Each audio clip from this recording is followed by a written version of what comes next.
શ્રી વલ્લભાધીશ. સુબુદ્ધિનીજીનું પાન વલ્લભ કરાવે તો થાય, આને સ્પર્શ કરવો આપણા બસની વાત નથી. વ્યાસજીના મનની વ્યગ્રતા, 18 પુરાણ લખ્યા તો મને મજા નહોતી આવતી, સંતોષ નહોતો થતો કે હજી મારે કંઈક ખૂટે છે, બધું આવશે આગળ. એમની વ્યગ્રતા ઠાકોરજી સમજે એવું કોણ સમજે? નારદજીને મોકલા, નારદ મારા વ્યાસજી વ્યથામાં છે, તું જા એની વ્યથા દૂર કર.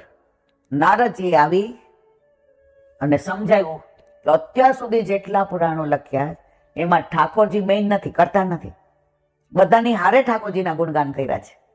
હવે એવું પુરાણ લખો જેમાં ઠાકોરજી જ મુખ્ય હોય, ઠાકોરજી જ કરતા હોય, ઠાકોરજીની જ લીલા હોય, તો તમને